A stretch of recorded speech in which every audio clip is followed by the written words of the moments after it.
So I have number 29, and the problem said to multiply add 4AC to 3AB, and all three problems are 2 by 2. So the solution for all of them will be 2 by 2.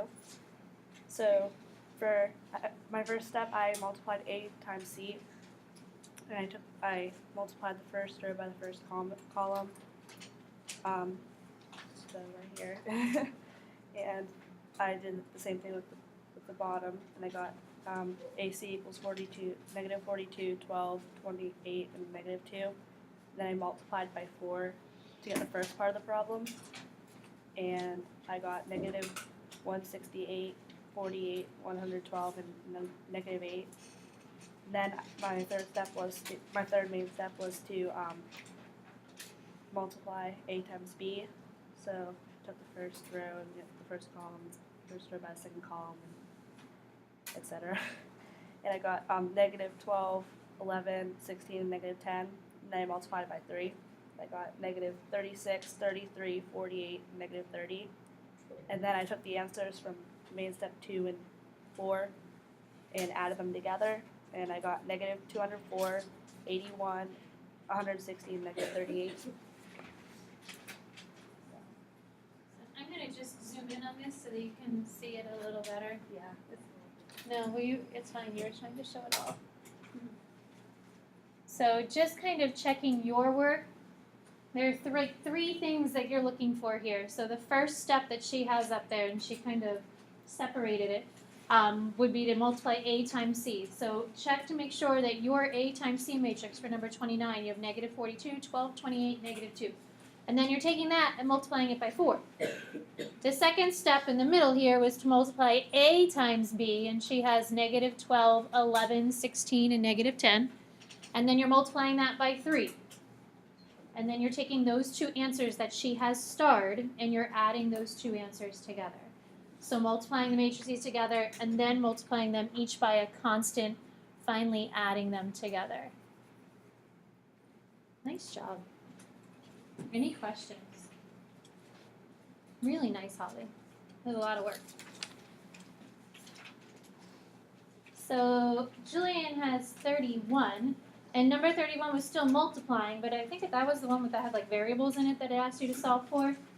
So you needed to do the multiplication, and then solve for the variables that were in the problem. So the first thing I did is I wrote down the original equation, which is the one matrix times the other gives you that. And then I found the dimensions of the matrix that the answer is going to be, which is 2 by 2.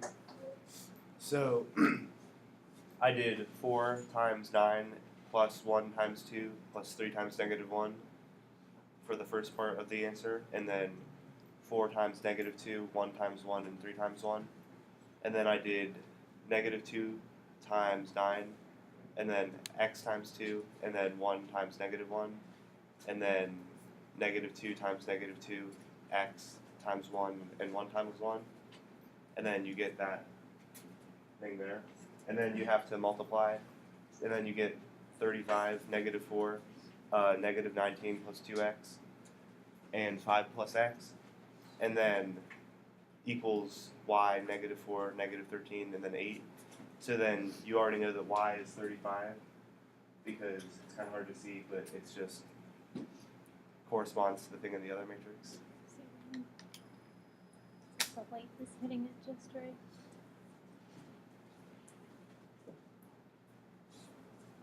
Here we go. And then you have negative 19 plus 2x equals negative 13. So then you add 19 to both sides and then divide by 2, and you get x equals 3.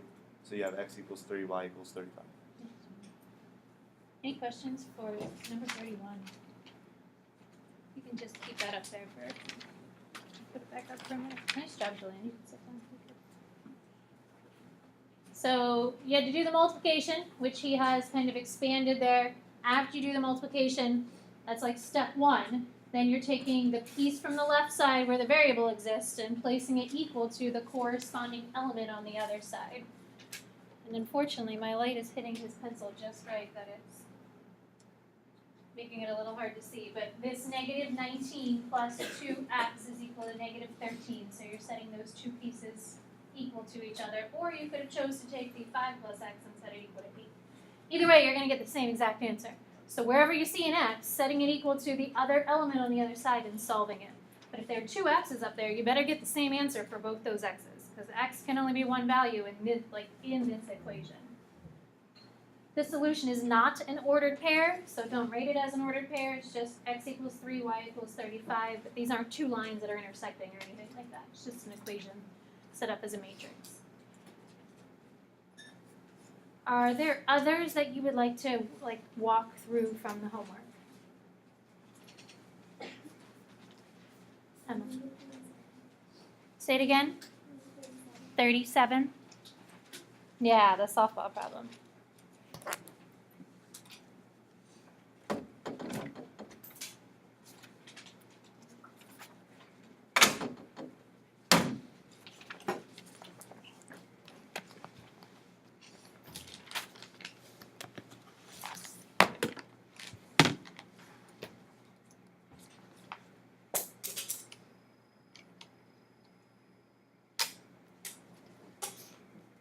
So in number 37,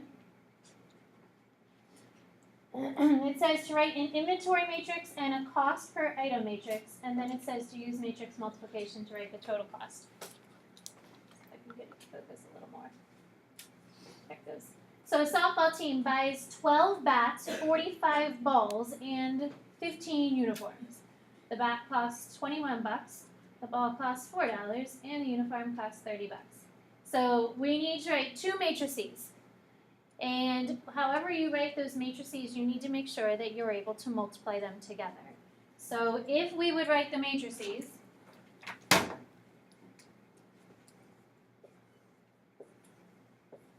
both going horizontally, we would have 1 row and 3 columns, 1 row and 3 columns.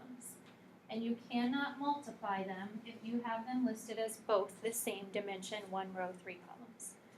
So when you're setting it up, you have to make sure that the multiplication is possible. So saying that, it wants two matrices. So we have an inventory matrix, which means what are the things that we're buying? So Emma, what are we buying here?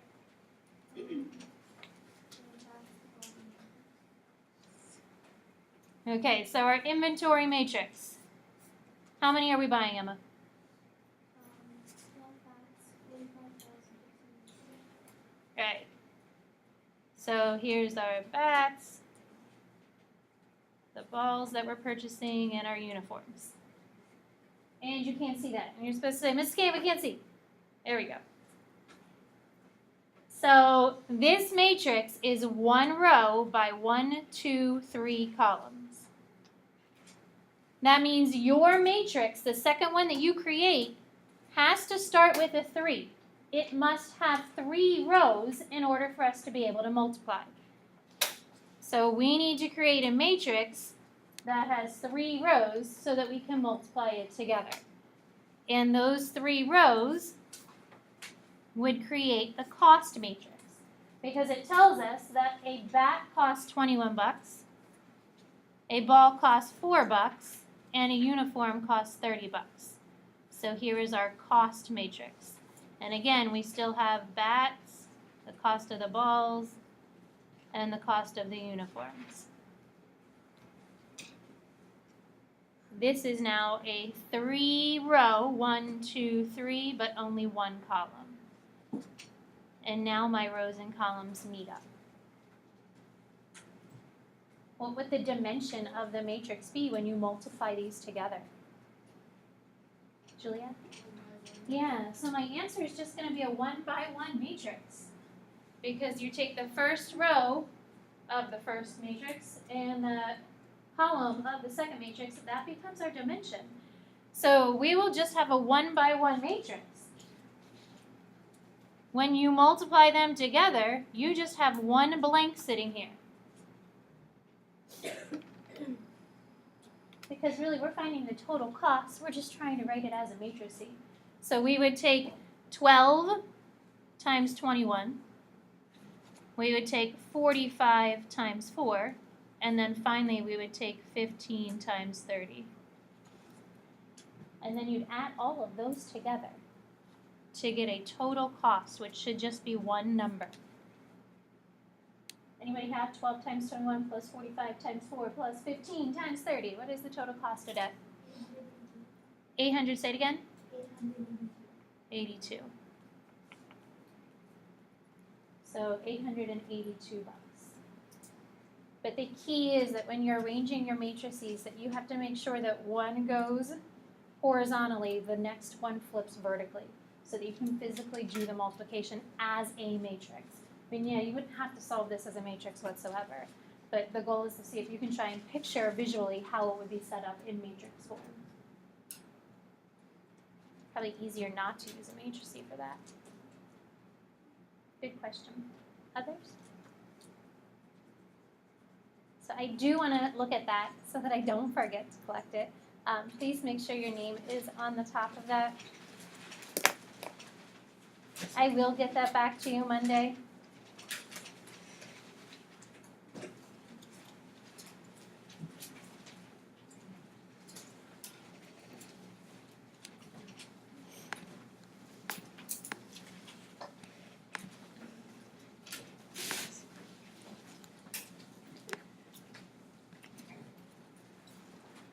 You'll actually need the calculator today, so if you want to take yours out.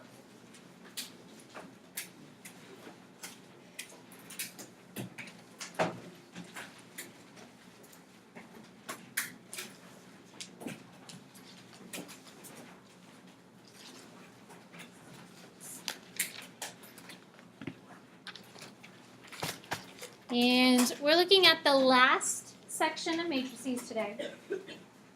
And this section talks about how we can use a matrix to solve a system of equations. So at the beginning of the chapter, we solved systems of equations graphing the two equations. We solved systems using substitution. We solved systems using elimination. So those were the three different ways that we can solve a system of equations. So today, we're going to talk about how a matrix can be used to solve a system of equations. And we'll actually look at equations that have an x, y, and a z variable because we can solve for those using the calculator, having a third variable. Next year in Trig and Pre-Calc, you'll learn how to solve for a third, fourth, or fifth variable algebraically. But this year, we kind of have to learn the algebra in order for you to get there. Even my students in honors Trig and Pre-Calc aren't there yet. We just don't have the algebra yet that we need. So there's a word up above here, and it's called the multiplicative inverse. If we just talk about an inverse, can anybody give me two numbers that would be considered inverses of each other? So think about numbers. Julie, what numbers are inverses? 1 and -1. Yeah, 1 and -1 would be inverses.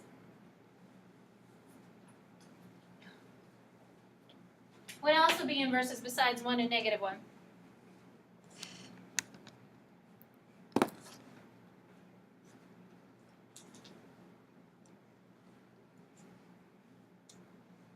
So 1 and -1, but what else? 5 and -5.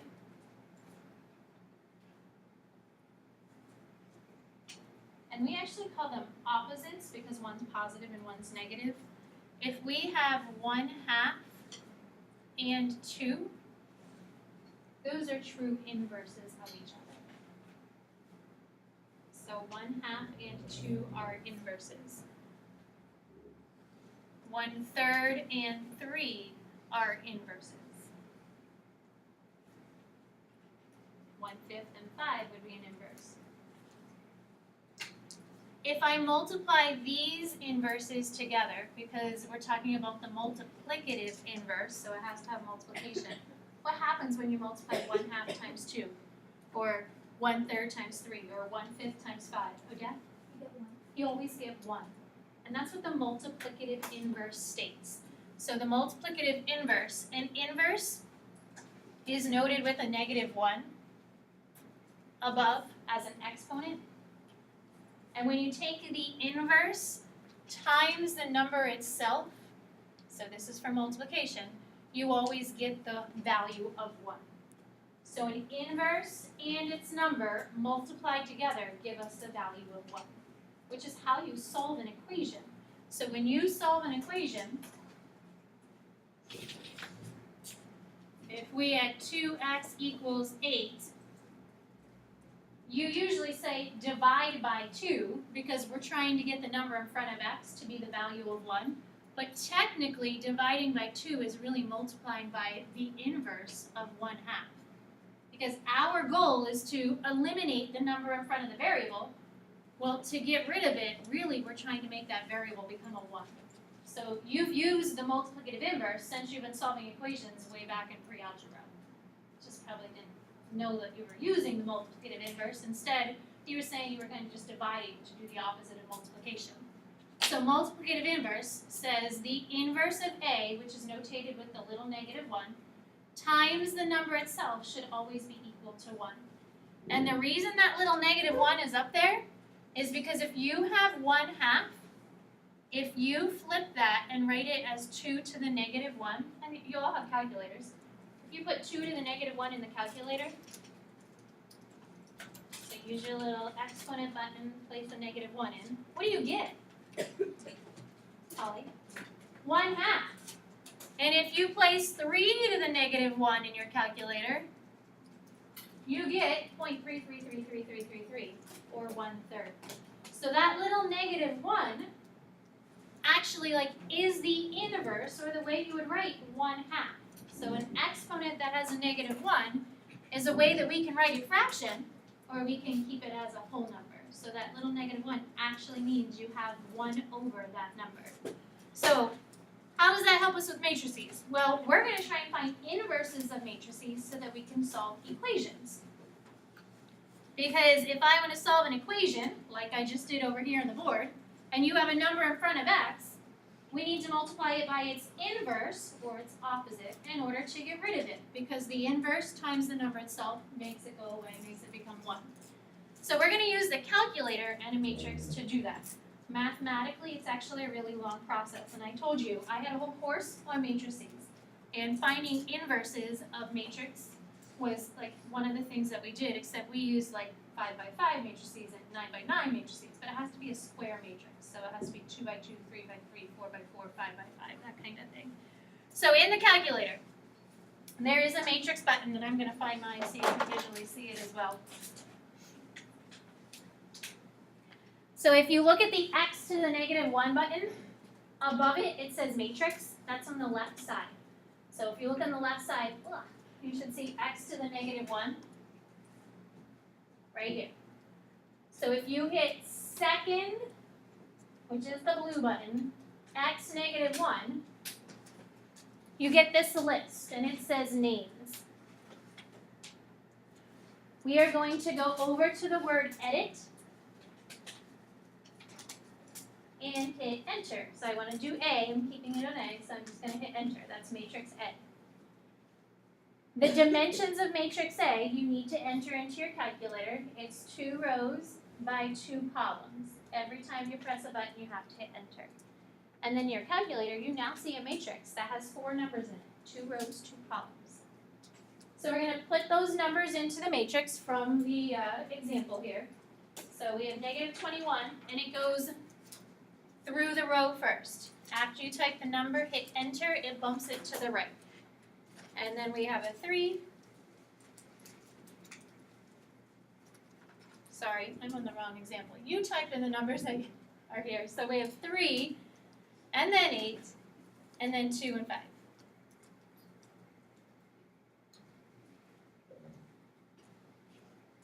So now the numbers are in the matrix, it's stored in the calculator. We're going to hit second and then mode because that's really quitting the function that we're in. So it takes us back to a blank screen. Now we're going to recall the matrix and actually do the operation with it. So second x -1, and we're just going to hit enter because we want to use the information we typed in to A. And now A is in the calculator. But we want it to calculate the inverse of this, which means I want to take it to the -1 power. So if you type that x to the -1, it gives us the -1 exponent. So this is now taking the inverse of all of those numbers that are in the matrix. And once you hit enter, it gives you the inverse matrix. So we have a -5, 8, a 2, and a -3. So the inverse matrix, -5, 8, 2, -3. So if you look at the diagonal, you'll see that diagonal top left, bottom right. Those two flipped and they also became negative. The other diagonal stayed the same. So the calculator is taking another matrix filled with a whole bunch of zeros and -1s, and it's multiplying it by that special matrix to get these values. So if you look at the next question, the reason we need to use the inverse matrix is for us to be able to solve equations. So it says solve the matrix equation AX equals B.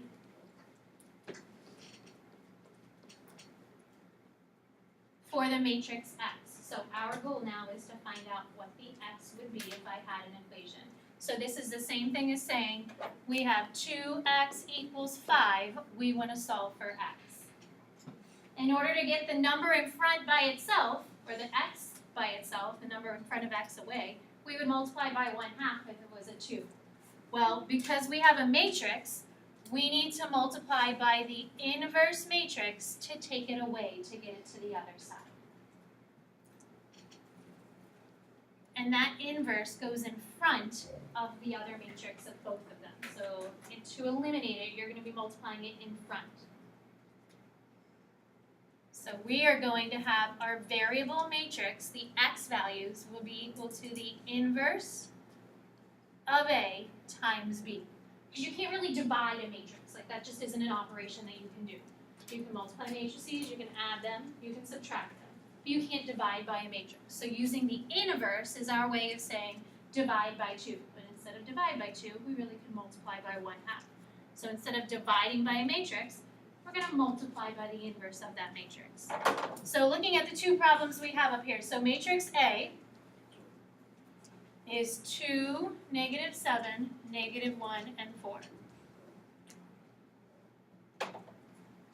And then we have this x matrix. We're going to try and find what x is. That's equal to matrix B, which is -21, 3, 12, and -2. So our goal is to find numbers for x that would make these two equations equivalent.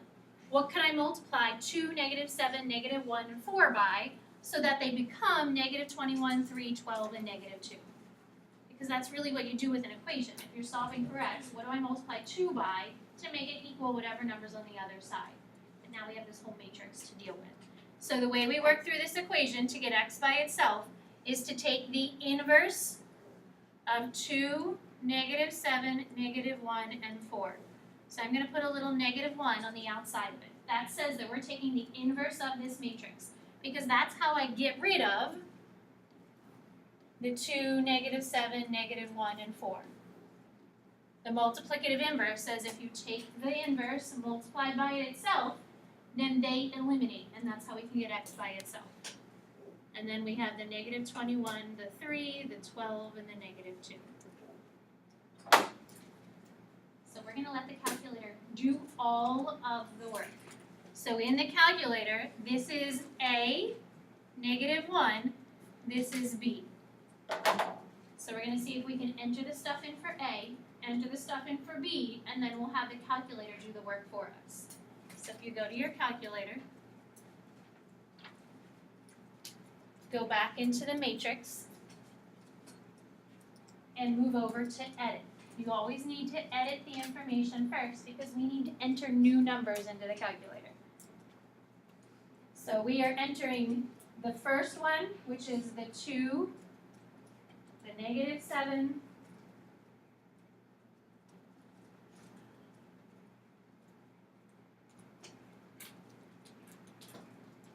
the 12, and the -2.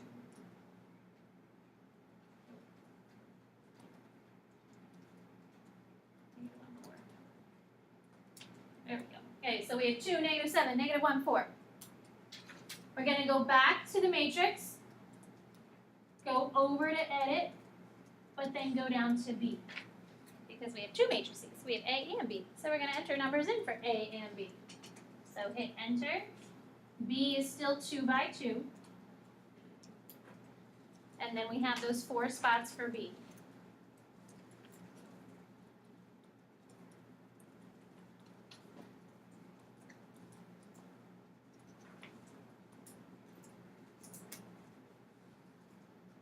So now we have A and B into the calculator. So you always have to plug the numbers in so the calculator knows what values to use for the matrices.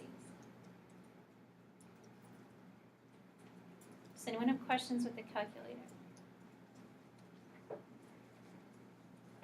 Okay,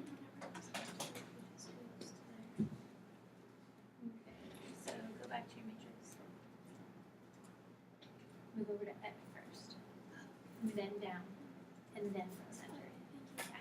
Anyone else calculator problems? Okay, so after the information is entered in, you always have to second quit. Like you gotta go back to your normal screen where all the calculations take place. So this is like our calculation screen. Now we actually want the calculator to solve for x. So we wanted to take the inverse of a times b. So second x -1, those 2 buttons you're going to hit a bunch of times. We have the stuff entered. We just need to pull that number, that matrix, into our calculator. So you just hit enter. We're taking the inverse of this because we had it on the left. We need to move that to the other side to get x by itself to solve the equation. So now I have the inverse of a. We're multiplying that.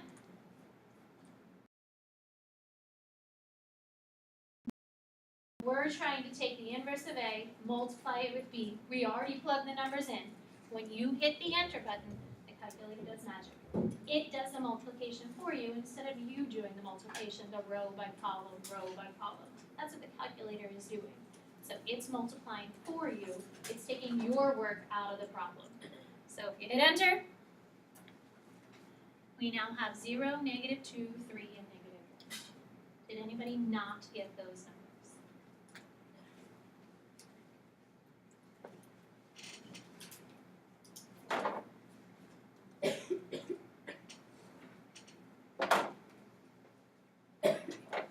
So matrix X is equal to 0, -2, 3, and -1.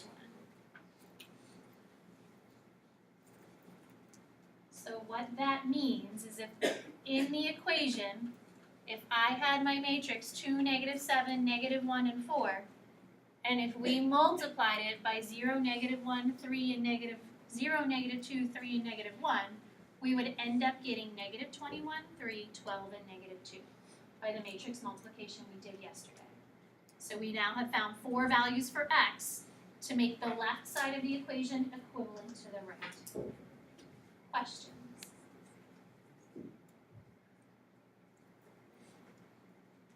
So if you look underneath, it kind of talks about solving an equation using matrices.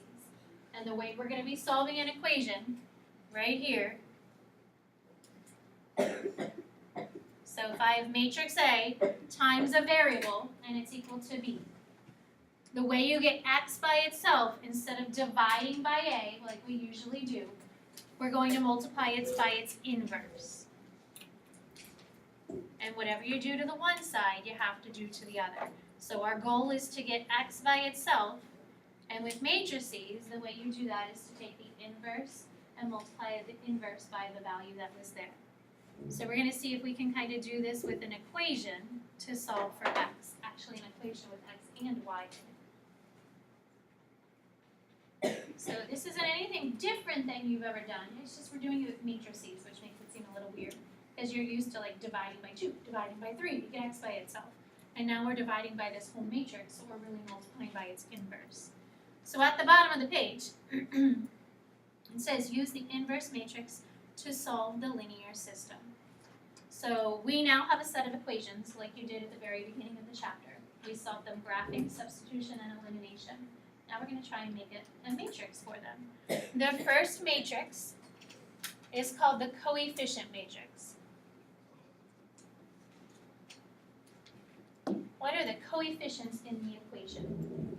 That's the numbers that are going to go in this matrix. That's going to be our matrix A. So Melanie, what are the coefficients on the left side of the equation? 2, 3, 1, and 4. Perfect. If one of those were negative, you'd place a negative with it. You're just pulling the numbers in front of the variables. So this is matrix A. The second matrix is our variable matrix. Whatever variables are in your equation are going to go vertically in this matrix. And those variables are x and y. If we had a z variable, then we would write x, y, and z. So we have the coefficients, we have the variables. That is equal to the constants on the other side. They also go vertically because those two numbers are lined up vertically with each other. And those two numbers in this case are 19 and negative 7. So we have the A, this is the X, that is our B matrix.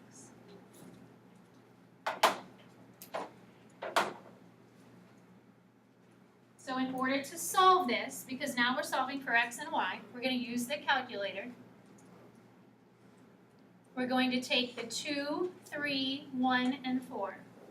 That's our A matrix. We're going to use the inverse of that. And we're going to multiply that by matrix B, which is 19 and negative 7. So if we take the inverse of A times B, then we can solve for X and Y. Instead of dividing by the matrix, we're using the inverse of it. So let's see if you can get these numbers into the calculator. It's more writing than it is like mathematically, because the calculator is doing the multiplication for you. So it's taking row by column, row by column. So back to the calculator. Second x negative 1, move over to edit, hit enter for A. It's still 2 by 2, and now you're plugging in those numbers for A.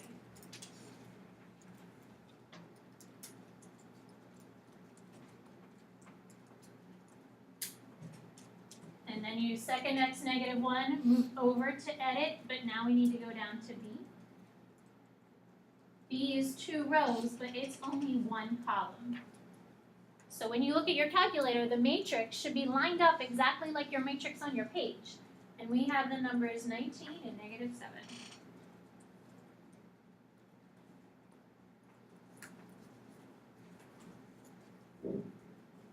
After your matrices are in the calculator, you go back to your original screen, and this is where the calculator does the calculations. So second x negative 1, you're hitting that 4 separate times, twice to enter the information in, twice to make sure the calculator is now doing the operation. So we have the inverse of A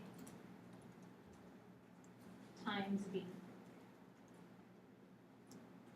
And then when you hit enter, it gives you solutions for x and y that we could solve by hand. We could use substitution, we could use elimination, we could use graphing. The calculator can do it as well. So we have 19.4 and negative 6.6. So that would be our ordered pair, or the solution for x and y in the equation that's above. We just solved it in matrix form. Questions?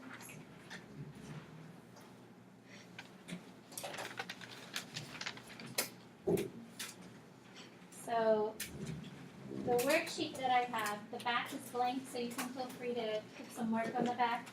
Numbers 13 through 18, those are the ones that you need to show the matrix equation for. Don't just randomly type the numbers into the calculator. I want to see what values you're using, how you're plugging them into the calculator. So the work that I have up here, like the matrix work or the equation here, one of those two would be work to show how you're solving the equation using the matrices in the calculator. You're not doing all of this page, so make sure once you get it, you write the problems at the top.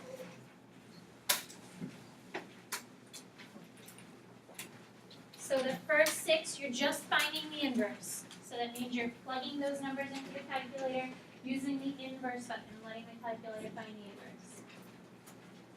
For 9 through 12, you're solving for x again by using the inverse. And then 13 through 18 is when you'll be creating your own equations. So they're in XY form, you're creating the matrices like this last example. And then there's a little word problem. See if you can write the equations. It doesn't matter that you're putting it in a matrix form. The key is, can you read through, interpret what the problem is asking, and try and write that equation like we did with the first 3 sections of the chapter. Question.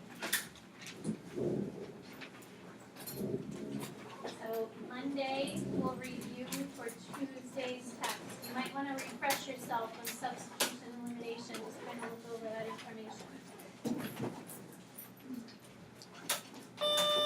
Have an awesome weekend.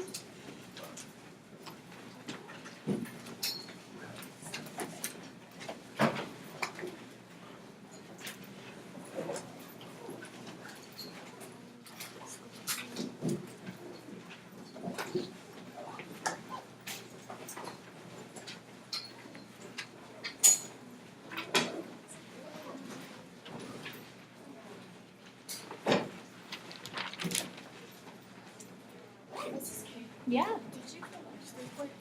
I did not. No. I wanted to, and then I totally forgot.